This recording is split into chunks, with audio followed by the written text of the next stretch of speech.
In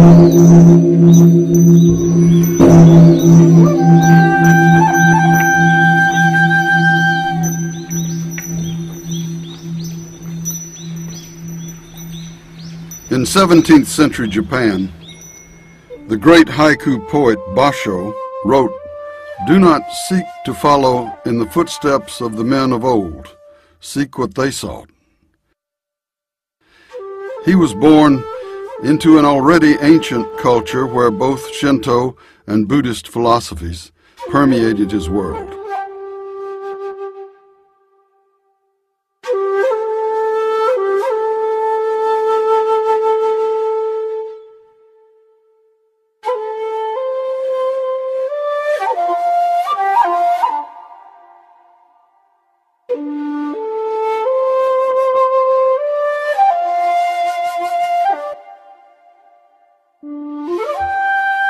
In the 9th century, a legendary scholar, Kukai, brought Buddhist sutras back from China, then created a monastic community atop Mount Koya.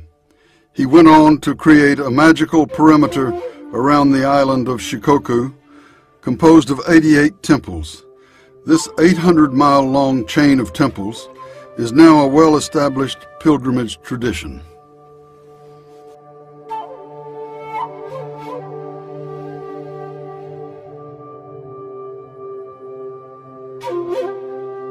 Now, a pilgrim, of course, is on a journey with a purpose, not just wandering idly. A pilgrimage can be to a place or for a thing, and mine happens to be for a thing.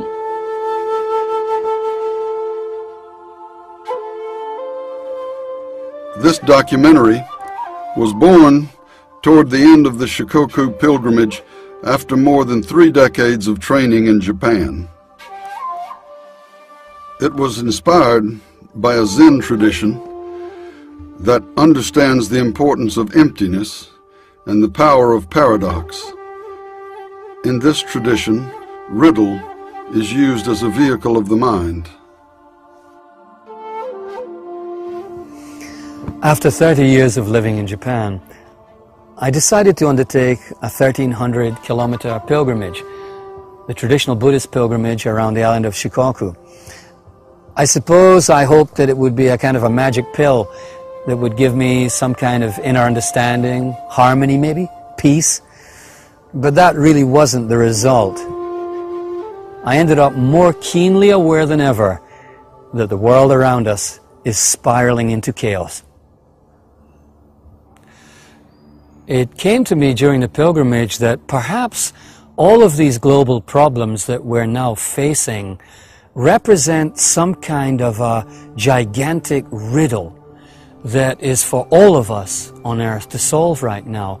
And like any riddle, you can't solve it quickly and easily. You need to change your perspective to look at it from an entirely different way. As Einstein said, we cannot solve a problem from the same mental level that created it. And so we must seek answers from a different perspective.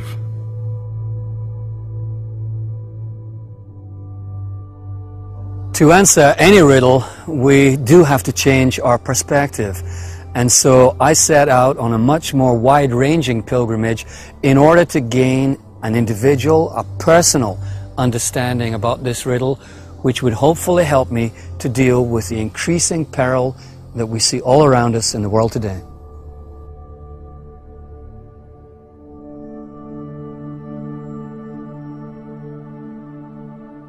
After 200 to 300 years of industrialization and technology, is that somehow in the process of creating the illusion of physical and material safety, we've created a kind of monstrous society which has almost completely severed its connections to the spiritual roots of all being.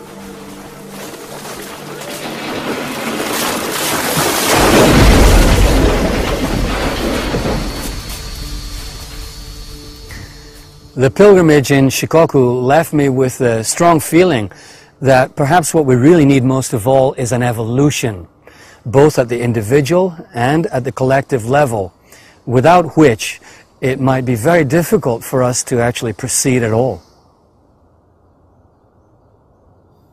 Within this chaos that we're all faced with, the planet will inevitably change, and we will have to change with it.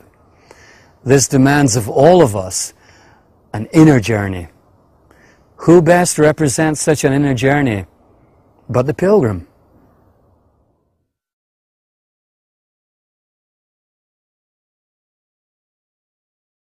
I finished counting the 25,000 miles toward the end of 1964. I have not counted miles since then.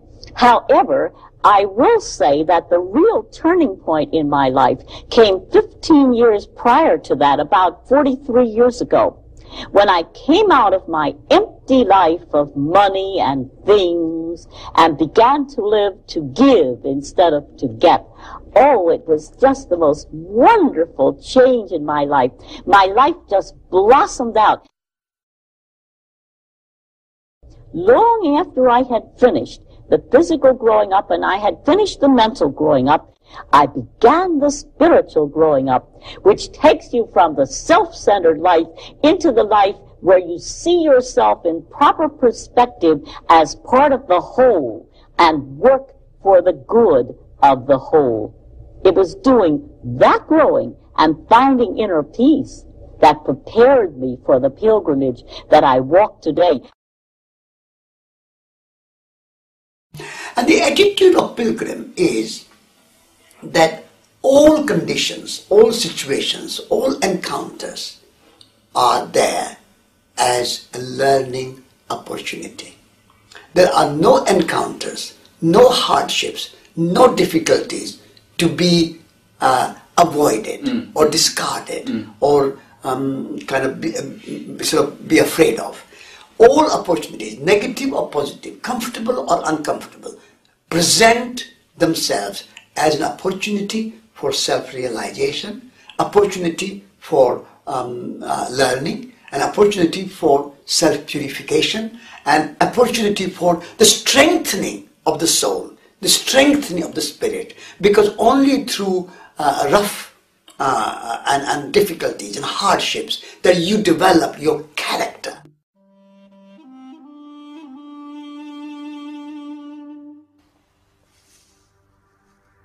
Rumi was a Sufi poet of the 13th century. He was a well-respected teacher with many disciples in Persia and beyond. Though his world was different, he faced the riddle of life squarely and has now become one of the most beloved poets in the world. He would always counsel us to awaken from the sleep of the normal mind and leap into the unknown territory, the vast inner regions of the soul.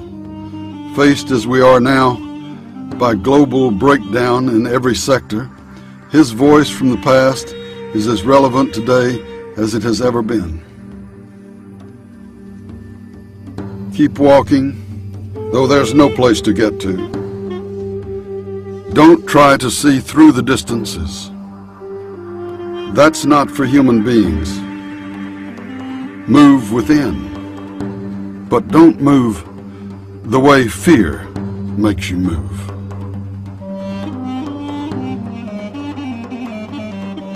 Do not seek to follow in the footsteps of the men of old. Seek what they saw.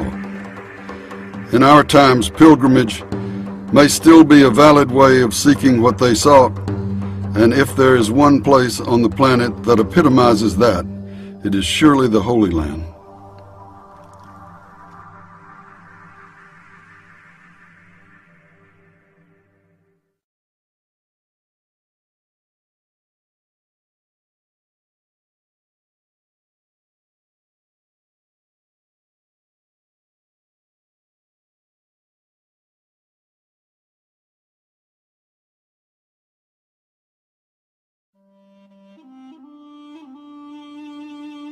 Jerusalem, the pilgrimage center of the world, has drawn people from all faiths throughout history to its ancient walls. The three central faiths of Judaism, Islam, and Christianity here share Abraham as their common prophet, and their beliefs are founded on a unique relationship with the historical past and the prophetic future. They here live in a tradition bound by sacred time, where history still speaks in a clear voice from mosque to synagogue to church.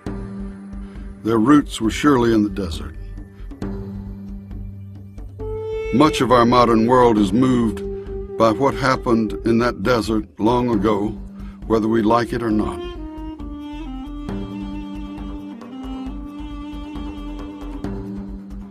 Every war and every conflict between human beings has happened because of some disagreement about names.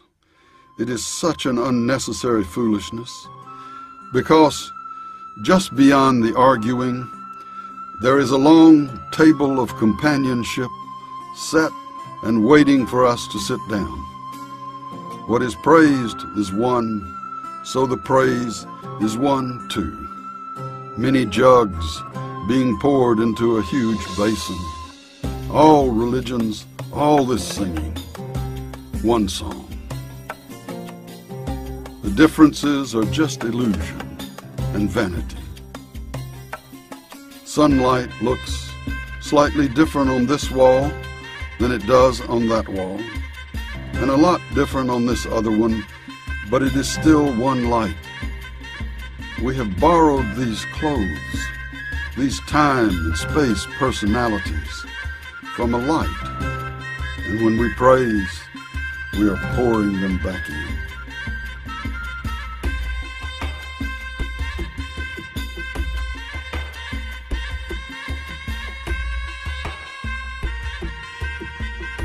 No one is more or less faithful than the other here, as the daily pilgrimage of a religious life is observed in all its minute details.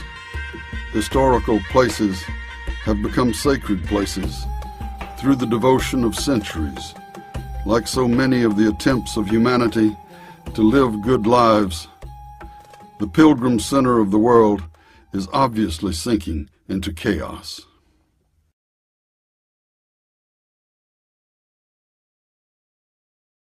It seems that the best laid schemes of mice and men often do go wrong, and here it has led to the vying for sacred real estate and filling the pilgrimage center of the world with bullet holes, as Jerusalem eternally remains the apex of religious tension.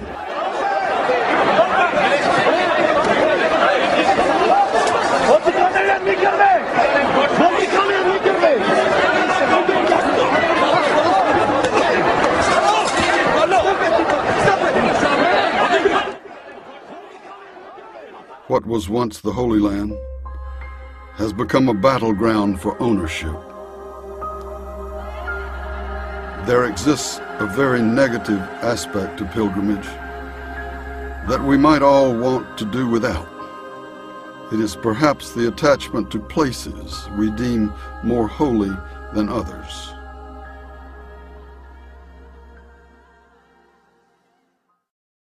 There was a man called Vyas, a poet called Vyas, and he had this inspiration to write the Bhagavad Gita. So it's one of the great poem of our time. But when I say our time, it's a great poem of human history, human evolution. And in this, there's one simple message. And that simple message is message of detachment. Whatever is here is not yours. It belongs to itself.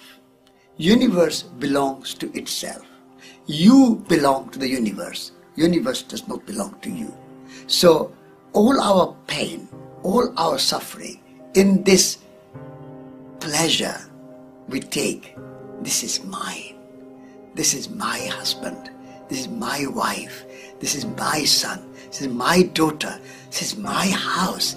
This pleasure we think we take in our possessive attachment is the source of our pain. And therefore, detachment, meaning just celebrate. Detachment does not mean denial. Detachment is to celebrate without being enslaved. Attachment is enslavement. You become slave of your idea that it belongs to me. So this is a kind of freedom. Detachment is a sense of freedom. And so you are free from this burden you carry on your shoulders. This is mine, mine, mine. It's an egotistical burden.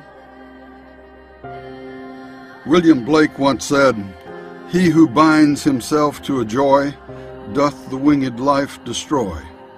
He who kisses the joy as it flies lives in eternity's sunrise."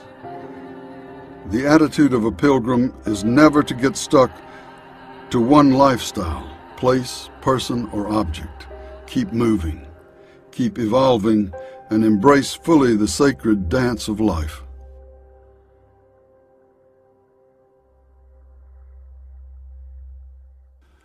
Rumi reminds us, you are song, a wished-for song. Go through the ear to the center, where sky is, where wind, where silent knowing. Put seeds and cover them. Blades will sprout where you do your work.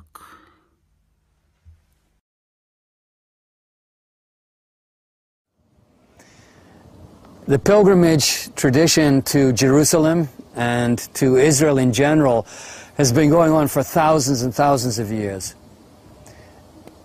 However, this tradition is really based in an ancient history, an ancient idea of sacred place and sacred time. But I was really disappointed to find out that this almost fanatical attachment to sacred real estate wasn't producing the kind of mentality we need to solve our problems at all. It was the exact opposite. It was creating violence and discord and a kind of disintegration.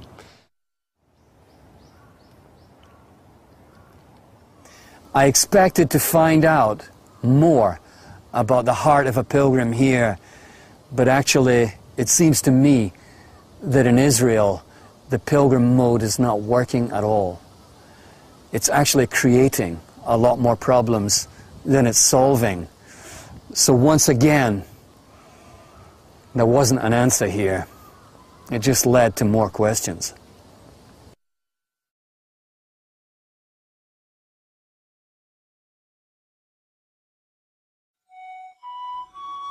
Not Christian or Jew or Muslim, not Hindu, Buddhist, Sufi, or Zen, not any religion or cultural system.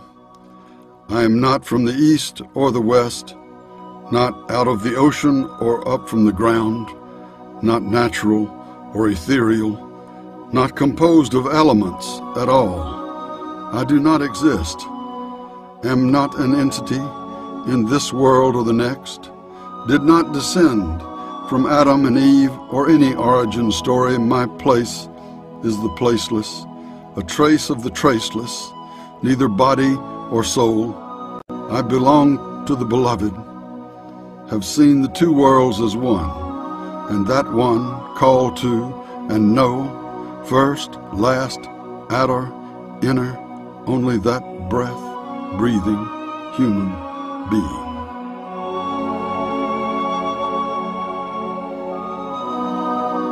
The identity of a pilgrim is not an Indian or a Hindu or a Muslim or a Christian or a Buddhist or a capitalist or a communist or a Gandhian. Identity of a pilgrim is that he is a human being. And when you are a human being, all human beings are your family members, and all other beings on the earth are your family members. Then you can trust. So this is our primary identity, and we have to shed all secondary identities if we want to be pilgrims. I'm a Japanese, I'm an American, I'm an English, I'm an Indian. I'm a Chinese. These are secondary identities. The primary identity of a pilgrim is human being.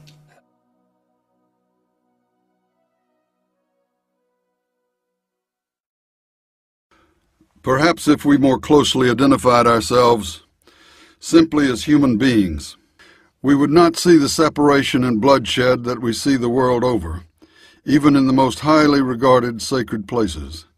But the current human paradigm is built on division, and thus our problems are not isolated to one city in the Middle East, but every part of our society is rotten at its core.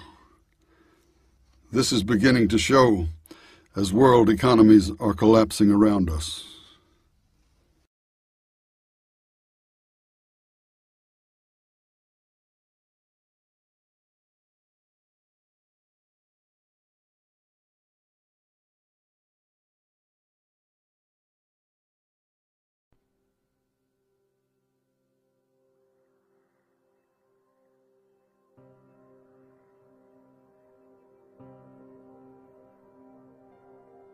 The unraveling of the financial markets, all based on this invention of a couple of grad students from MIT in the early 90s. I mean, that's what it's all about. I mean, a lot of people don't understand how, in a way, infinitely complex it is, but how simple in its essence. And its essence is simply the idea that mortgages and debt could be insured, so that you could take on more and more debt because you were paying some company to insure your debts so that the debts wouldn't default. So the more confident you were, the more debt you were willing to take on, and suddenly you had, these strange instruments being traded as commodities, which were nothing more or less than the presumption of responsibility for debt. But once you couldn't actually fulfill that responsibility, the whole system unraveled. So this idea that, for example, an insurance company would go into the business of insuring debt as opposed to insuring property or whatever. The problem is that if my house burns down, the insurance company's on the line for one house. But if that company is insuring massive arrays of debt, and the thing starts to unravel, the whole system sort of falls apart. And that seems to be what's happening.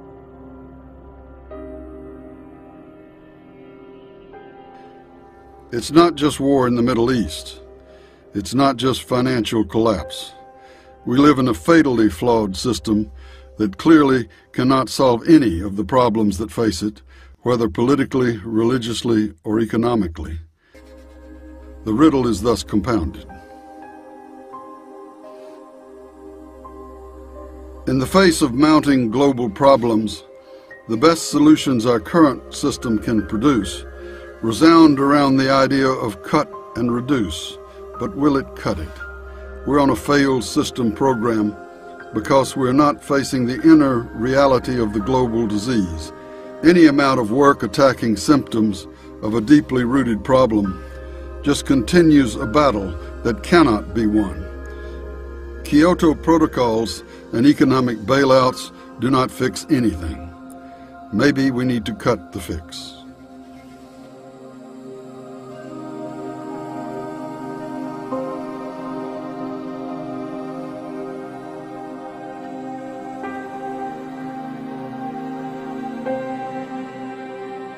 And when you look at our society and you say, well, we're at the brinks of destruction, the biological structures, our environment is falling apart, our society, even our financial structure is falling apart, everything is falling apart.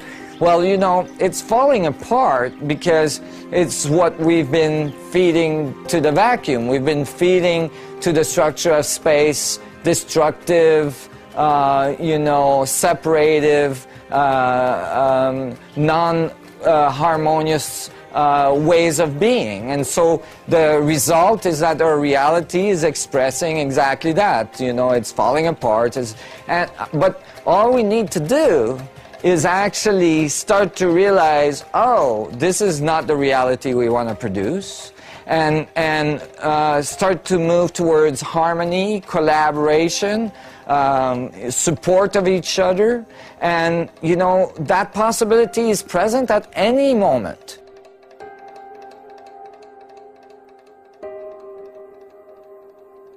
Now, I realize that in working for the outer peace, the most valid way to work is on the inner peace, because every human being who finds inner peace, of course, will bring the world that much closer to the outer peace. In fact, you can work for peace right where you are, in your own surroundings. You can be a peacemaker, of course, wherever you are. And every time you succeed in bringing harmony into any inharmonious situation, right where you are, you have made a contribution to the total peace picture. So I would say you begin working in your own life, and when you have enough peace there, you begin working in your own surroundings.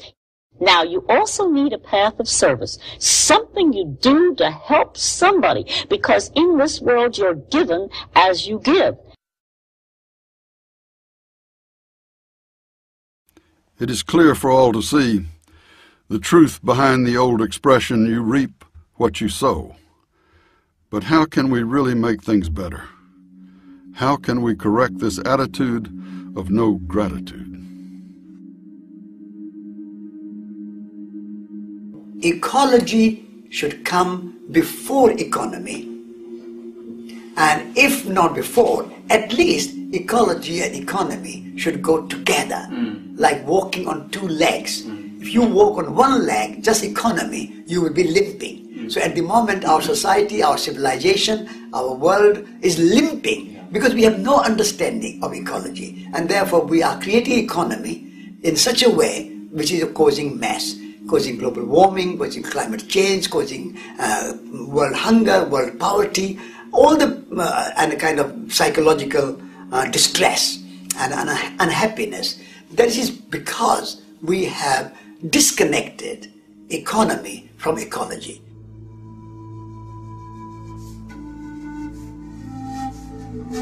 There is no such thing as an action or a lifestyle without consequence. So the consequence of this lifestyle is to be realized. And the consequence of this lifestyle is tremendous stress on individual life, tremendous pressure, tremendous strain, tremendous psychological upheaval, tremendous pressure on family life, tremendous pressure on relationships. And therefore, if you have cars and computers and televisions and all the other paraphernalia, but no happiness, no relationship, no friendship, no family, then that consequence will be realized and felt. So at this moment, many people are realizing that I have everything and I'm not happy. So how can I create a new life which is simple but elegant?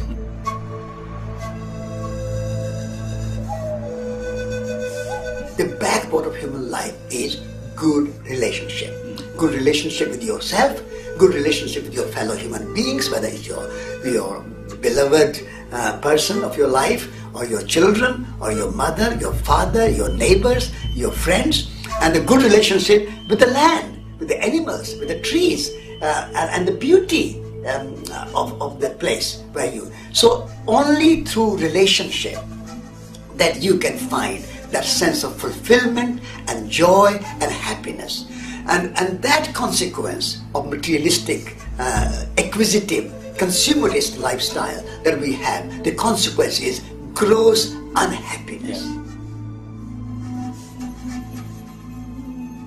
So if people start to look at the consequences of the lifestyle which we have built in the last 200 years or 300 years, then we will realize that this is not a happy consequence.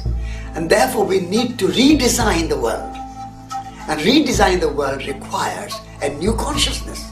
And that new consciousness is based in imagination and based in spirituality. So when people realize that, then I think we can redesign the world in a way which is elegant, which is comfortable, which is beautiful, which is joyful, which is happy, And, as you said, we don't need 3 or 4 or 5 planets. We can live on one planet. There is enough in the world for everybody's need, but not enough for anybody's greed. So we have to redesign the world on the basis of need and relationships rather than greed and fragmentation.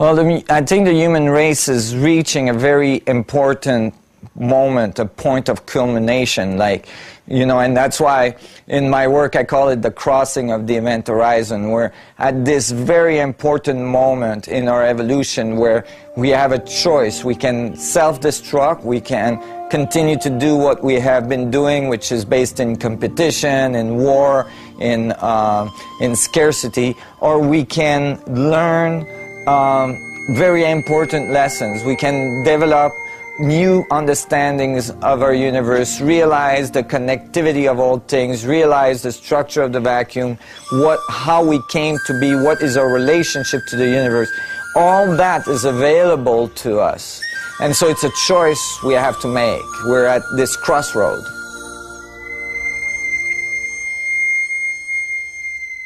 That is why we need the advice of profoundly pragmatic and spiritual people like Rumi, who well understood the kind of challenges we face.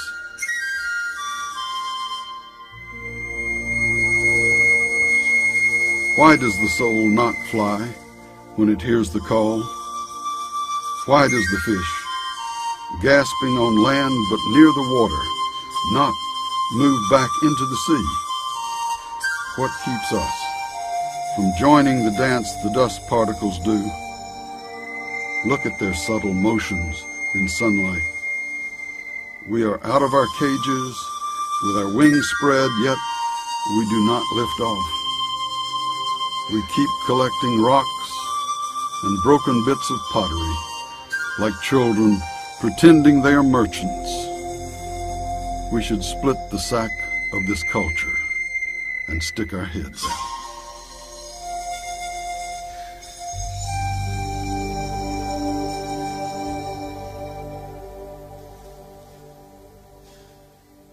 We're living in an amazing time.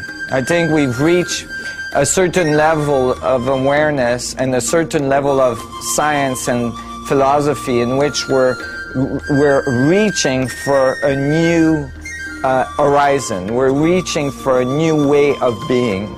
And when this occurs, it's very similar to putting energy in an oscillator. You know, you take a system, you put energy in it, it will start oscillating, and it will go into further and further chaotic mode. And if the tensile strength of the object is strong enough, eventually it'll go very, very intense into chaos, and then it'll pop into a new level of resonance in which it calms down and organizes, and then it's able to become more structured and organized again. And I think humanity as a whole is actually at that very intense moment of increasing chaos, because more and more information and more energy has been fed into our system and into our society and into each individual, and we're actually moving to that point where it feels like everything is going to blow apart, and it may, or it may, if we're able to maintain and to connect and to learn to collaborate and to learn to move into new levels together, we'll be able to pop into this new level where everything becomes organized and harmonious again. Everything appears to be merging toward such an outcome, but despite very advanced sciences, we continue to hold very flawed concepts, even of our larger environment.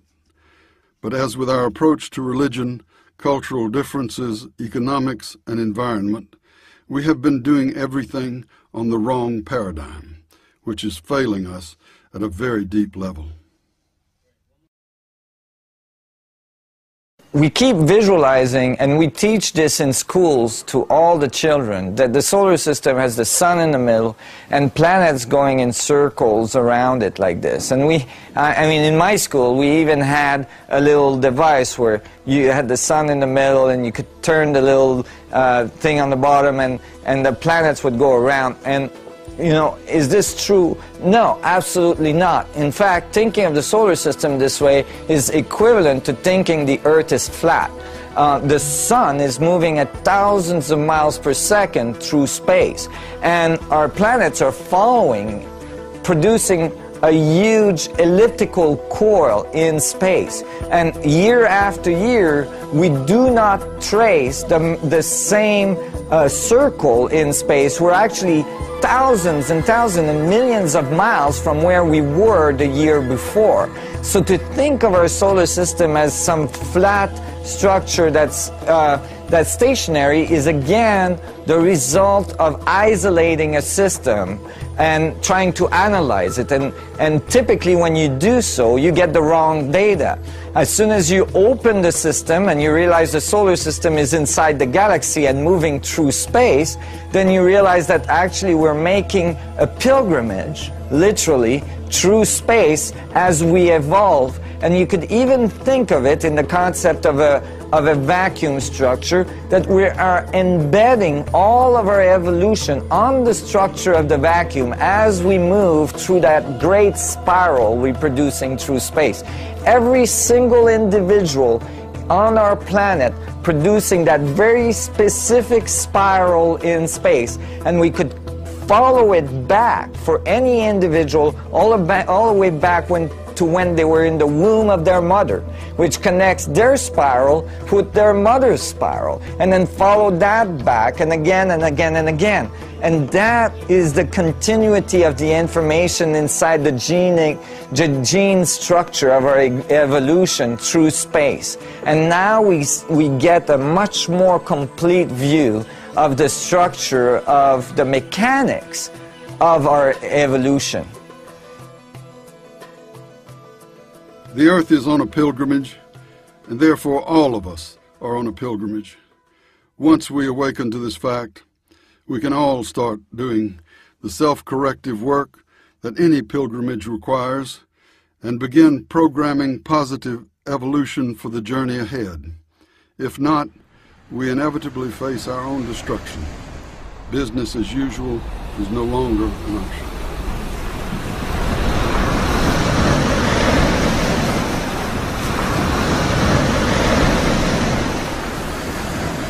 History and time itself may be coming to an end, and it just may be that we, you and I, our generation, our time, and all alive in the world today are living in the end of times as they have been construed and understood up to now, and that a huge phase shift is coming, and we're poised just on the edge of that, and how appalling it would be to face such a phase shift without any idea or any preparation whatsoever. We're completely ignorant and unprepared for what is to come.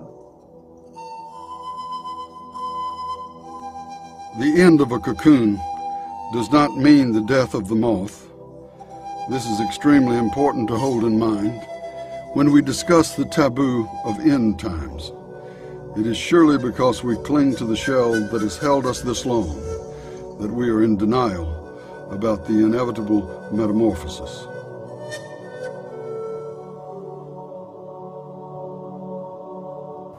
Of course, the wider implications of pilgrimage involve the idea of an evolutionary journey that we're on. Obviously, we face huge global problems. And we are attempting to fix it with band-aid solutions. It will not work. It obviously is not working. So we have to consider other possibilities for ourselves. This is where the pilgrim comes in. A movement from completely stopping the idea of fixing things on the outside to a movement within, to a new understanding of ourselves from the inside,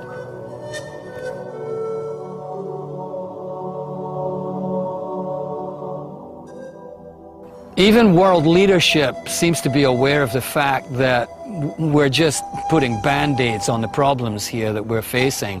I think Barack Obama had actually said that when you are getting towards the edge of a cliff, it doesn't matter if you're driving an SUV or a hybrid, you've got to change direction. But what does this change of direction mean for us? I think for me, it means to stop trying to fix things on the outside and to change direction by going to the inside. And this connects us to the idea of an inner evolution that is absolutely vital to our survival. I think we have to transform or we die out.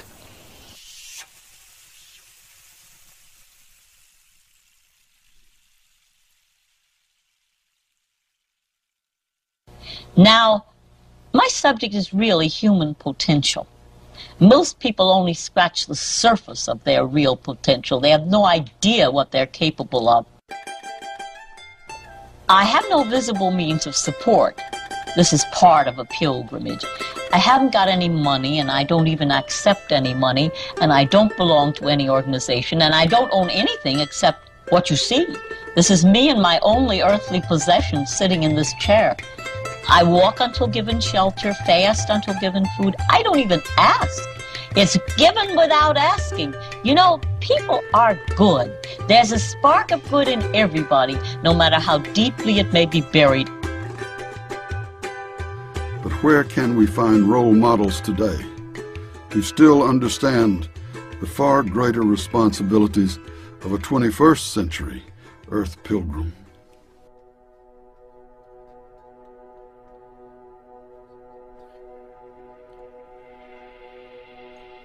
There is a community of the Spirit. Join it and feel the delight of walking in the noisy street and being the noise. Drink all your passion and be a disgrace. Close both eyes to see with the other eye. Open your hands if you want to be held. Sit down in this circle. Quit acting like a wolf and feel the shepherd's love filling you. At night, your beloved wanders. Do not accept consolations. Close your mouth against food. Taste the lover's mouth in yours. You moan, she left me, he left me. 20 more will come. Be empty of worrying. Think of who created thought. Why do you stay in prison when the door is so wide open? Move outside the tangle of fear thinking. Live in silence. Flow down and down in always widening rings of being.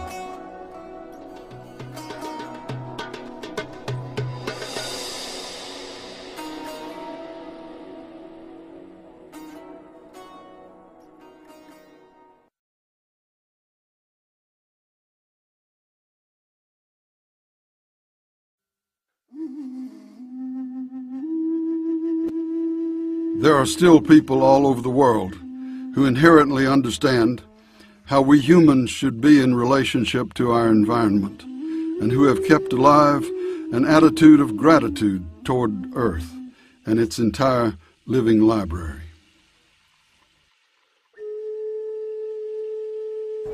No, pero los primeros humanos, los primeros andinos, valoran, como ahora seguimos respetando, conservando la naturaleza. Igualmente se dice que los primeros hombres andinos, inclusive algunos que vivían en la selva, tenían gratitud a la Pachamama. La Pachamama no es tanto así un dios, no es una persona, es todo, es el complemento armónico que existe en el cosmos, ¿no? El sol es parte, la luna es parte, es un padre, es una mamá, ¿no? Por eso hay queches intitaita, mamaquilla. Hay las estrellas que son hermanos, los cerros, los apus, que son protectores. Los lagos igual son abuelos, son abuelas que nos dan la vida, nos apoyan la vida. On the other side of the planet, Rumi knew this because he was passionately connected to the heart.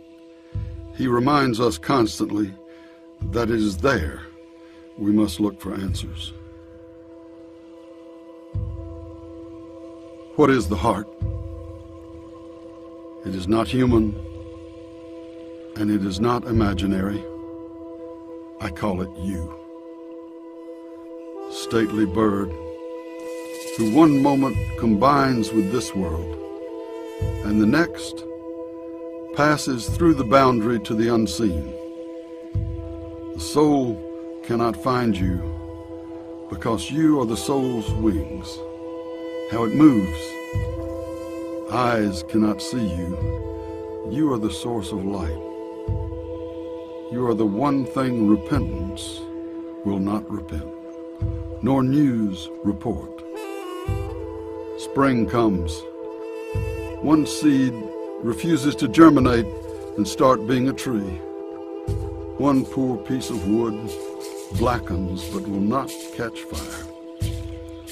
The alchemist wonders at a bit of copper that resists turning to gold. Who am I that I am with you and still myself? When the sun comes up, the complicated night mind of the constellations fades.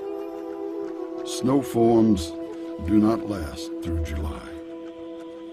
The heart quality embodied by our master Shams Tabriz will always dissolve the old quarrel between those who believe in the dignity of a human being's decisions and those who claim those are all illusion.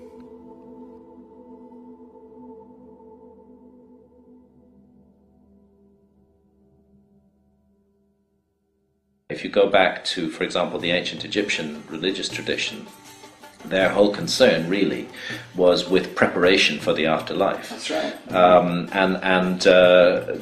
This involved intense spiritual journeys, which had to be made so that one could have experiences that would actually prepare you for the mysterious realms that lie beyond life, and that's where ancient Egypt is gone. We may refer to its books, we may refer to its literature, but the living experience of exploration of other realms, who can we turn to in our world today? Only to the shamans, who do that as part of their daily bread. That is part of their everyday life, is the exploration of other realms. And I often feel that we in the West, in the industrialized, the technological countries, are really children by comparison with the shamans. We're taught to believe that our cultures are so superior because of their technology, but incredibly inferior, in my view, in terms of spiritual exploration.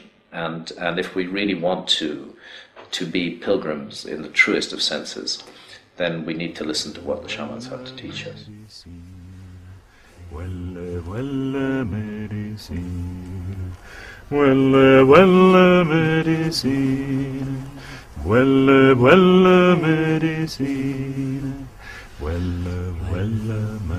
mariposa, huele mariposa. This tradition of the use of this cactus has been going on 5,000-6,000 years. A very old tradition. My understanding of where I've interacted with these people and asked them about their medicine, they feel that our state of well-being, if it becomes out of balance, if the material and the spiritual realm become out of balance, we're too preoccupied with the relative field, it throws the body out of balance, and it's going to result in sickness in whatever fashion it comes. So if you go into the jungle and say, I need healing or I need cleansing, they're going to give you something that's going to make you throw up, or that's going to make you shit. They're going to clean you first. And maybe that is sufficient to bring these two elements of man into balance.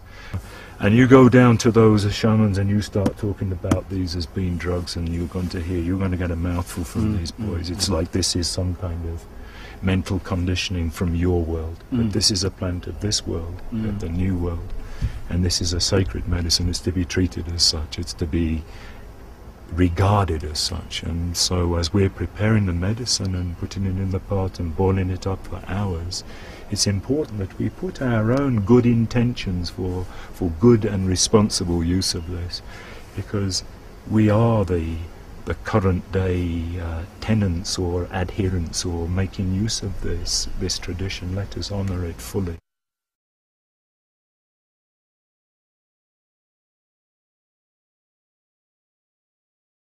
As Gandhi said, be the change you want to see in the world. And in wishing for a more balanced, harmonious state of humanity, it is essential to seek that state within yourself first. For the people of this land, shamanic plant use had fulfilled this purpose for millennia, and so the choice was made to go through a shamanic journey to attain such balance before climbing to the next step of the grander pilgrimage.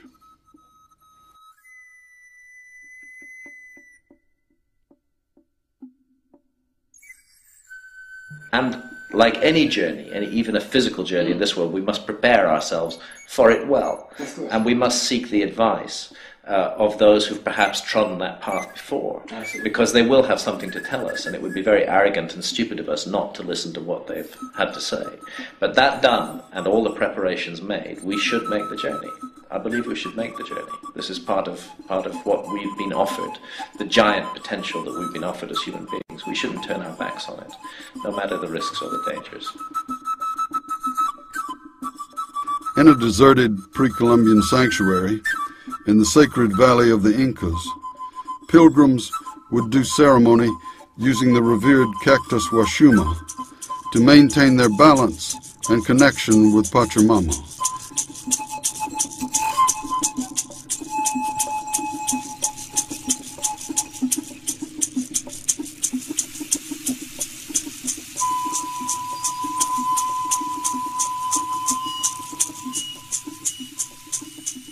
This prepares one for the challenges of the Coyoriti pilgrimage.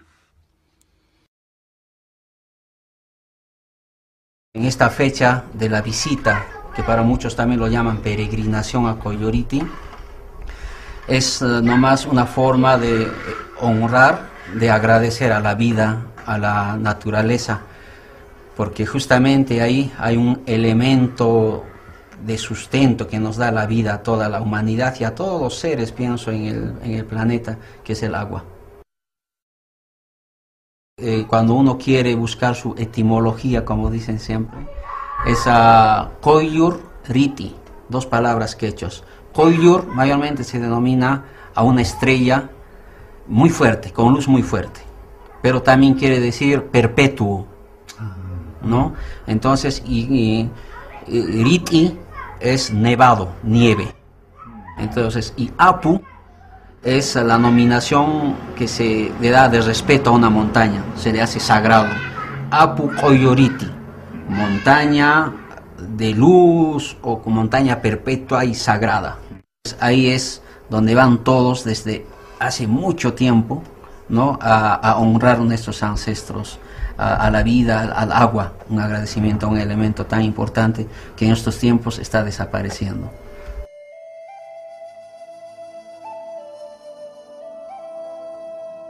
Aquí en la sociedad, en el mundo andino, existió un orden de vida, un agradecimiento, un balance muy bonito llamado Aini.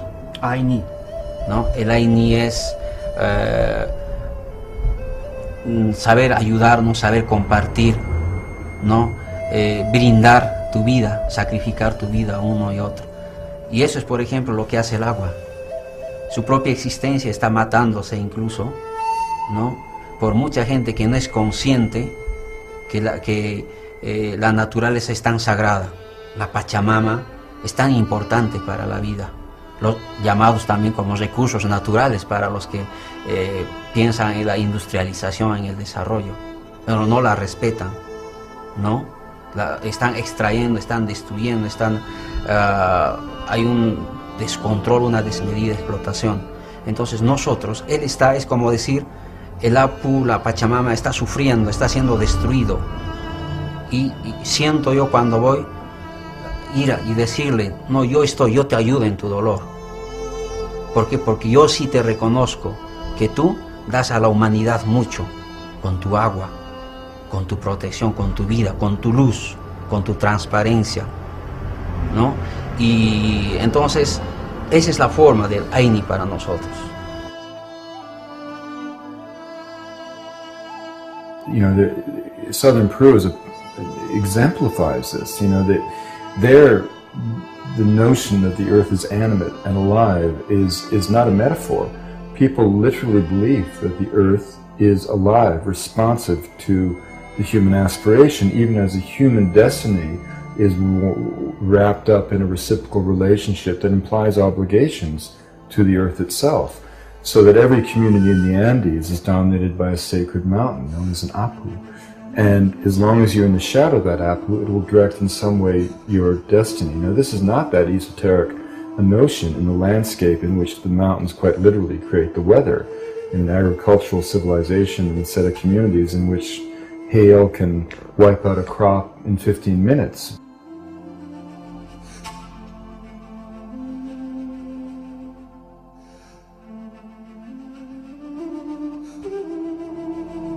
Apu Koyariti is the sacred mountain spirit, living high up at 16,000 feet, where people go to give thanks to him and to the water he provides as part of the reciprocal exchange system these people have with the planet.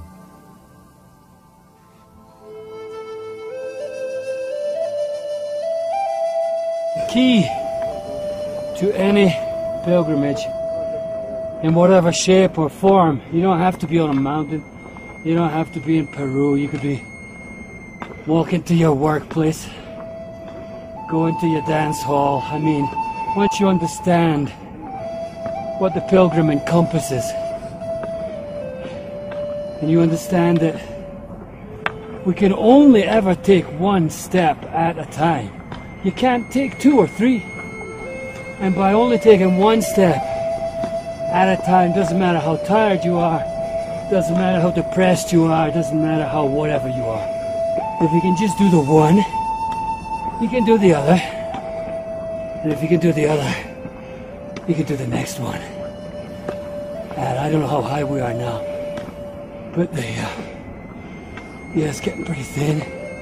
Feels beautiful though. Feels beautiful to put one step ahead of another here.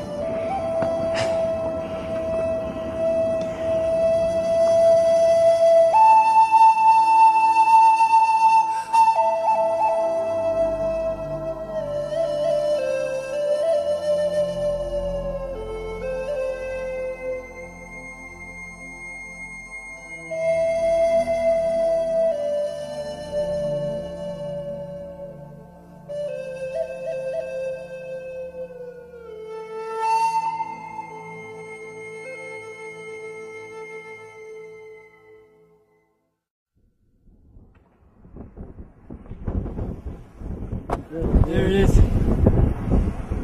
That's our destination. Koyoriti.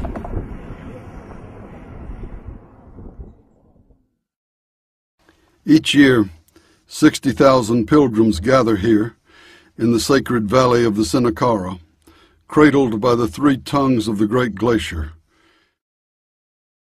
In a fantastic fusion of Christian and pre-Columbian ideas, these pilgrims from every part of Peru come bearing the hopes and wishes of their villages to celebrate and give thanks on their behalf.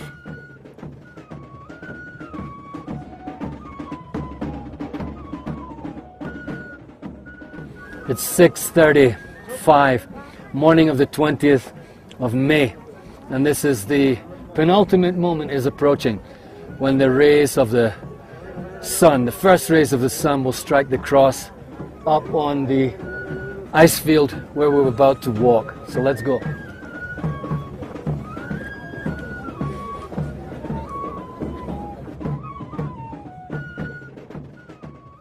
Since the infusion of Christian ideas brought by the Spanish, this festival has adopted the syncretic worship of Jesus alongside praise of the mountain deity and the vital sustaining element, water.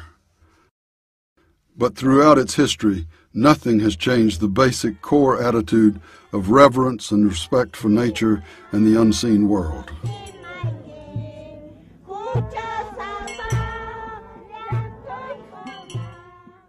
So we have this amazing dynamic going on here. We have thousands and thousands of people, the majority of who consider themselves to be Christian pilgrims. We have photographs of the Lord, we have paintings of the Lord, we have all things Christian, and yet we are in this entirely alien to the Christian environment. So it really is an amazing blend of cultures, of belief systems. But one thing is for sure, you have to believe something to get yourself up here and spend a night in this kind of weather. You got to believe that it's important.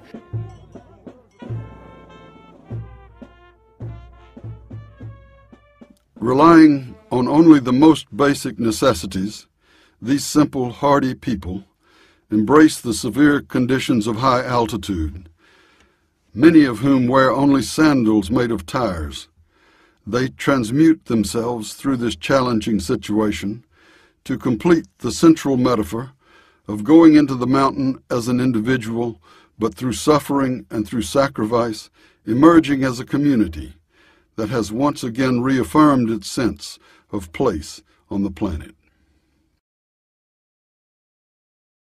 These are real tough earth pilgrims, that's for sure. We saw a woman this morning outside our tent, and she had nothing but a plastic sheet over her all night in must have been about -10 last night. Hundreds and hundreds of these people are just sleeping out. Tremendously tough, resilient people. Todos cuando hace frío no se protegen, normal se ponen a bailar. El mismo caminar. Estás respirando la vida, hay ese movimiento de la dinámica. Es una relación muy distinta, por eso no es simplemente por eso de una fiesta, es una conexión, es una conversación, es el sentir esa misma fuerza de vida, de energía.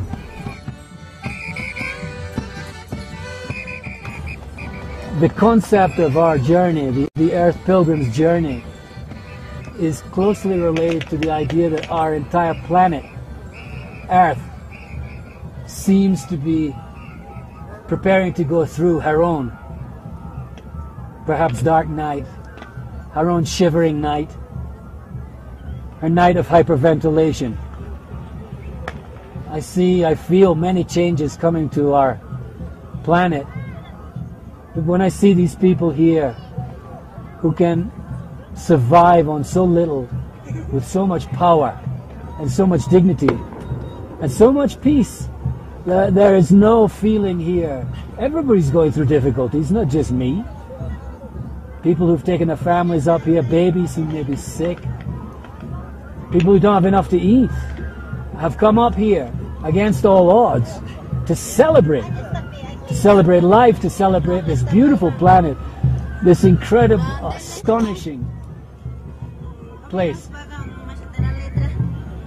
And maybe in later years, when more of us have to face difficulties, we'll remember that joy is always possible, beauty is always possible, and peace is always there, if we can just allow ourselves to move into that state of mind which I call the pilgrim.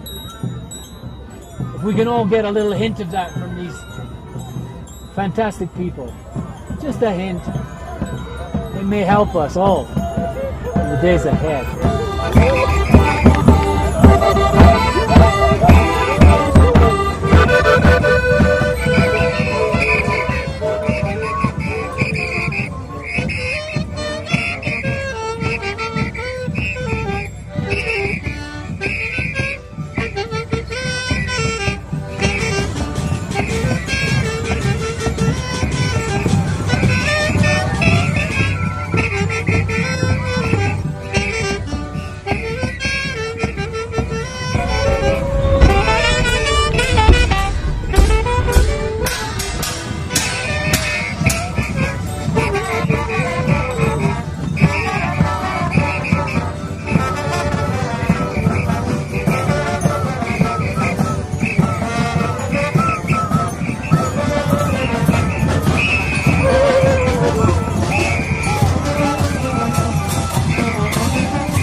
The whole body resonates.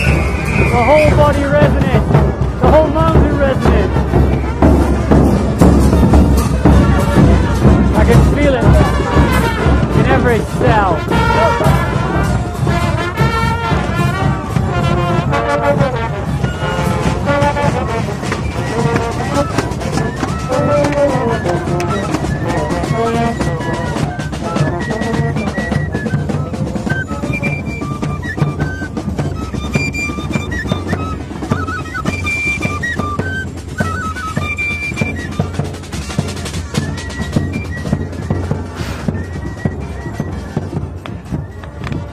That was the most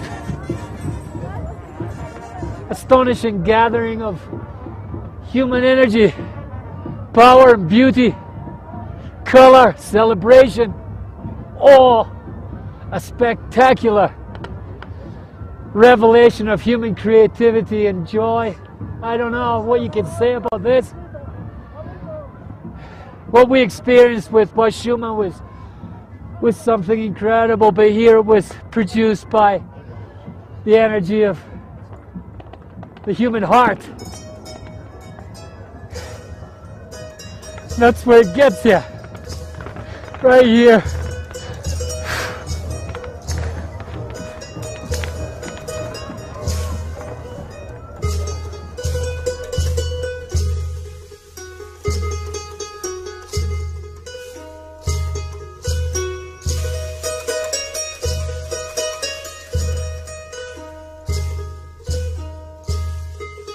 The fact that close to 60,000 people still choose to honor God and the earth in this way suggests that a walk your talk gratitude is not a question of economics or politics, but more a change of heart.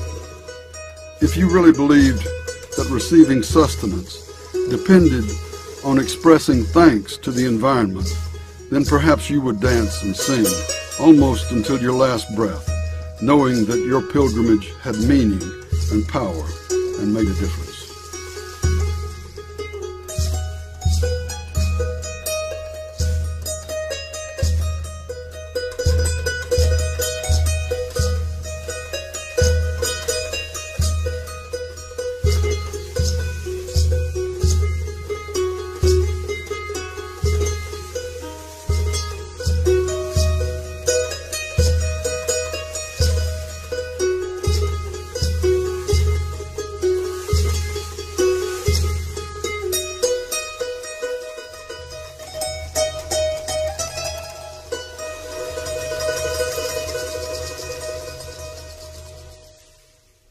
Coyoriti, desde hace 2 años, 3 años, está en la visión, no me recuerdo de qué corporación minera, que quiere explotar.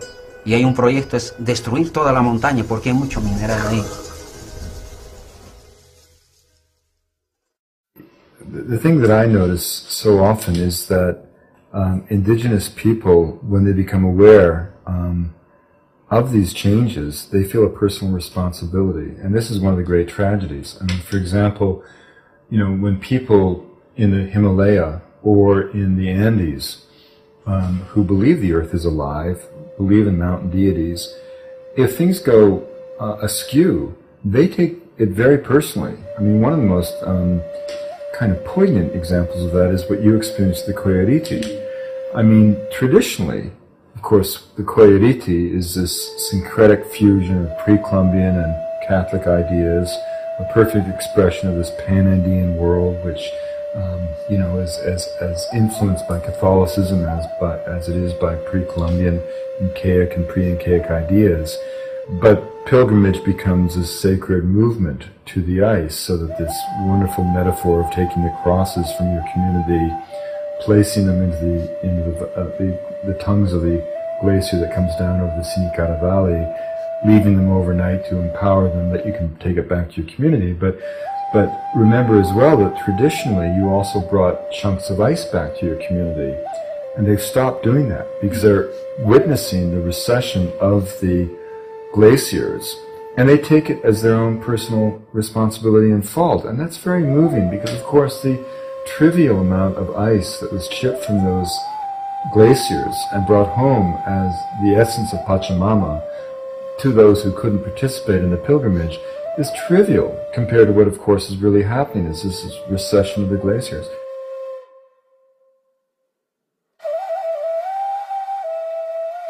From the old world to the new, environmental degradation is coming at us all like a wave, and it now seems that this ancient festival will soon run out of the sacred ice it is based on. It seems that no amount of true pilgrimage energy can even touch what we are all up against.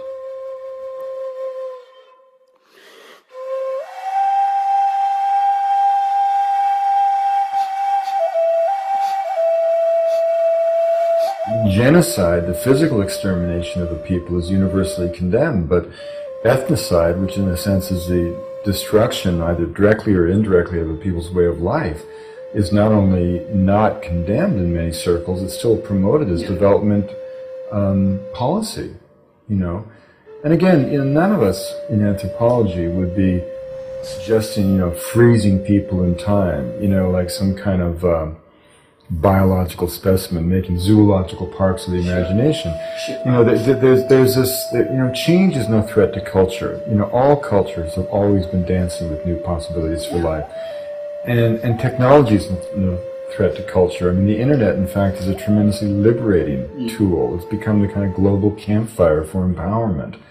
And I always say, you know, that, you know, Lakota Sioux didn't stop being Sioux when they gave up the bow and arrow in favor of the rifle any more than American or Canadian farmers stopped being Canadian or American when they gave up the horse and buggy in favor of the automobile. It's so important that, you know, we have this idea that these cultures are delicate or fragile, destined to fade away, and it's simply not true. They're not threatened by change, they're not threatened by technology, they're threatened by power. In every case, these are dynamic, living, independent peoples who are being driven out of existence by identifiable forces. And that, as I've written, is actually an optimistic observation because it suggests if human beings are the agents of cultural destruction, we can be the facilitators of cultural survival. You know, if this process is, you know, somehow coming out of the natural world, there's nothing we can do about it. But that's not the case. And so we have choices. And the choices isn't to freeze people in time, it's to ask ourselves, what kind of world do we want to live in? How do we create a truly multicultural, pluralistic world in which, you know, we can benefit from the collective experience and knowledge of all peoples?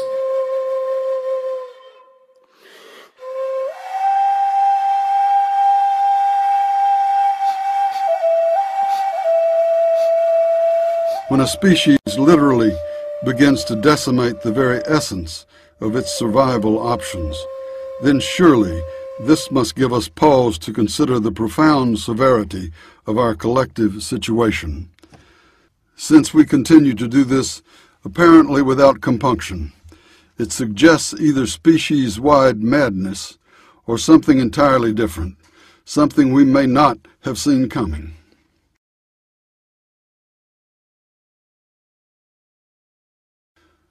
This groggy time we live, this is what it is like. A man goes to sleep in the town where he has always lived, and he dreams he is living in another town. In the dream, he does not remember the town he is sleeping in his bed in. He believes the reality of the dream town. This world is that kind of sleep. The dust of many crumbled cities settles over us like a forgetful doze, but we are older than those cities. We began as a mineral. We emerged into plant life and into the animal state, then into being human, and always we have forgotten our former states, except in early spring when we almost remember being green again. Humankind is being led along an evolving course through this migration of intelligences. And though we seem to be sleeping, there is an inner wakefulness that directs the dream. It will eventually startle us back to the truth of who we are.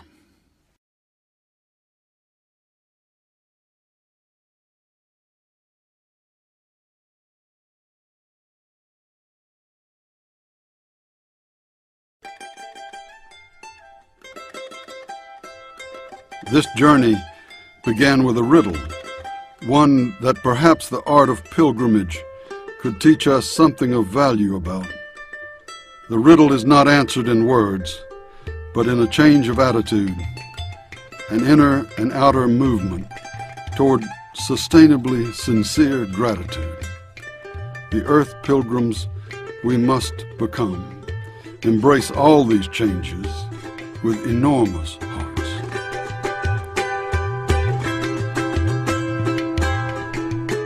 There's no point in being pessimist and saying, oh, what can we do? Everything is going bad, everything is going bad. Everything is not going bad. These things are dying. The old system is dying.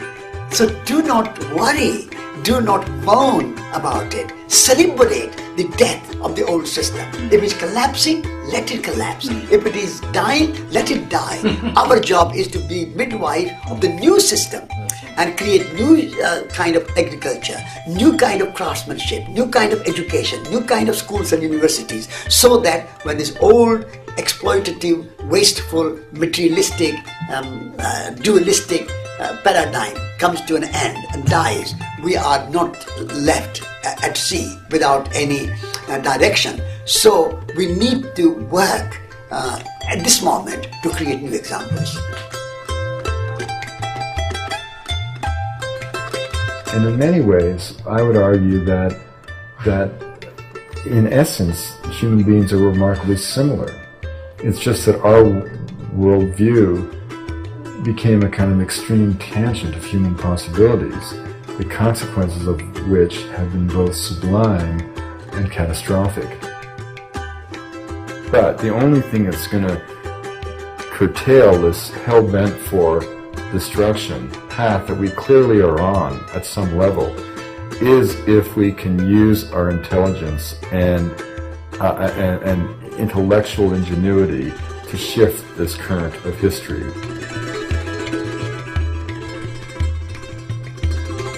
If I had one legacy to leave for humanity, it would be to tell people, to make people experience and understand that they are not isolated, that they are not an isolated system. They're connected through the vacuum structure to all things in the universe. They're part of this amazing continuum from infinitely big to infinitely small, from the subatomic particles to universal size, and they're in this wheelworks of nature, and they're influencing the vacuum, and the vacuum is influencing them in this amazing, infinitely continuous loop of information, learning about itself.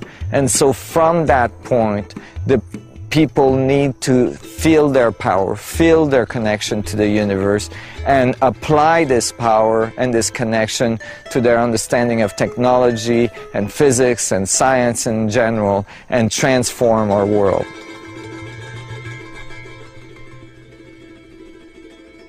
Now, what's the whole point of all of this? What's the point of doing any of this? Why not just sit at home? The point was to learn and to grow and to develop, and hopefully at the end of the process to be a better, perhaps even a more evolved person than I was at the beginning. What I've discovered as I've gone along is that there's an inward journey that we need to pursue, which is part of the pilgrimage process.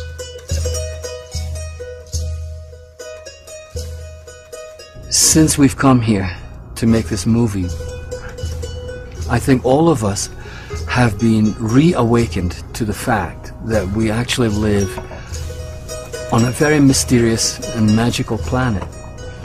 And for thousands upon thousands of years, people were in contact, actually living within that magic. The spirits of the mountains, the spirits of the land, the spirits of the plants. These true earth pilgrims, the people who have always had in the sacred valley a relationship with Pachamama, which again most of we modern people have completely forgotten. We've lost the mystery, we've lost the magic, and we've forgotten Pachamama. And these are rather important things. That's what we found when we came here. And step by step, we were, as pilgrims, we were led through a process that would allow us to fully experience our time here. And in a sense, step out of time. That's the name of this valley. Into a world of reverence for nature, a world of true magic. We have been allowed to be part of, to make this documentary. And on this, our last day, a great day of celebration, we share with each other how much we have been blessed by this land, truly blessed by this land. And I hope that we can remind all of us that there's a lot more to our reality maybe than we thought. So here we are, the Earth Pilgrims.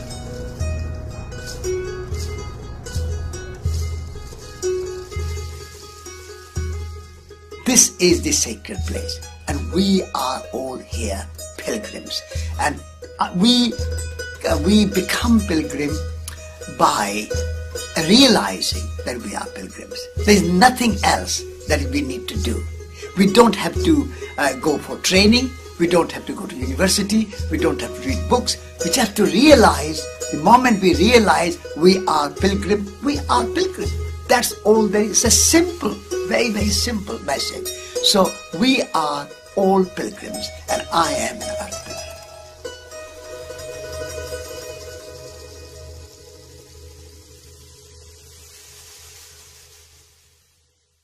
And you know, in our world today, we also seem to be in the midst of a terrible situation. Trouble here, trouble there, violence in our own streets, but we cannot evaluate it while we are so close to it. There is darkness in our world today, yes. It is due to the disintegration of things which are contrary to the divine law of love. But let us never say hopelessly, "Oh, this is the darkness before a storm." Let us rather say with faith, "This is the darkness before the dawn of a golden age of peace, which we cannot now even imagine. For this, let us hope and work and pray."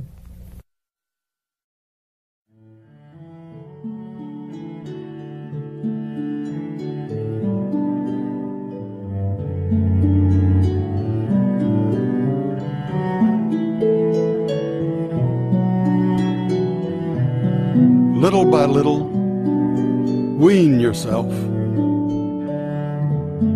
This is the gist of what I have to say. From an embryo whose nourishment comes in blood, move to an infant drinking milk, to a child on solid food, to a searcher after wisdom, to a hunter of more invisible game. Is to have a conversation with an embryo. You might say, the world outside is vast and intricate. There are wheat fields and mountain passes and orchards in bloom. At night, there are millions of galaxies, and in sunlight, the beauty of friends dancing at a wedding. You ask the embryo why he or she stays cooped up in the dark with its eyes closed. Listen to the answer. There is no other world. I only know what I have experienced. You must be hallucinating.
out beyond ideas of wrong